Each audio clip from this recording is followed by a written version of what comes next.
synes, det er godt, og det virker flot. Vi har haft den hjemme i Odense, sådan i en trapmodel, han har sagt. Der bliver den også taget godt imod. Men det er dejligt at komme ud og se den live her. Den her lethed og den der, vil sige, også god danske måde at præsentere sig på, hvor vi ikke er alt for formelle. Og det spændende er jo, at man har inviteret 50 byer i verden. Der er 200 lande herude, og så bliver vi valgt ud som den ene af dem, fordi vi har noget særligt i vores by omkring. Det er at trafik og mobilitet og den måde, vi håndterer vores byudvikling på, at vi er en god by at leve i. Og det, alene det blev valgt ud, er også et cadeau til os, at vi så også kommer godt afsted med en pavillon, og vi får nogle unge mennesker sat på det ud, der studerer og kan kinesisk, har jeg forstået, også trigger medierne herude, og det gør at vores budskab når bedre rundt. Men det flotte er måske, at vi får solgt vores budskab på en tilgængelig og en god måde, og folk tager imod det, uanset hvad nationalitet det kommer fra. Hvad er deres indtryk af standen her?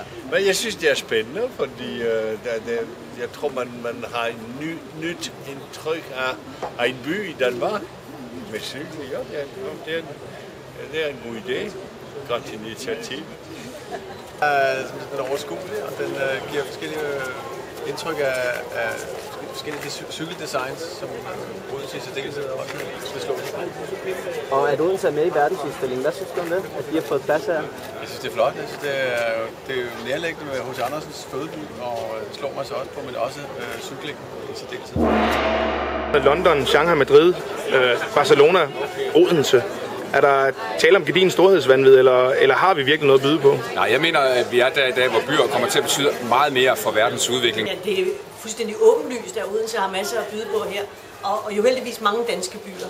Så nej, vi har ikke storhedsvanvid i Danmark, I har ikke storhedsvanvid i Odense. Det er ikke storhedsvanvid, det er, at man realiserer sig selv. Nej, jeg synes, Odense er en fed by, så det synes jeg, Odense har noget at byde på. Altså, jeg elsker byggen i Odense, og jeg synes, man rammer det meget godt her. Det er set interview med cykling, og det tema, der er. Så jeg synes, Odense har noget at byde på. Jeg synes, det er en rigtig fin udstilling, meget enkel, og den går så ikke ud af mere, end den er. Og jeg elsker designet, det er super simpelt, det er Danmark, det er crisp. Jeg synes det er super fedt. Hvorfor er det spændende for dig, at deltage i en verdensudstilling? Jamen det er det jo, fordi at vi for 20 år siden erklærede cola-krig.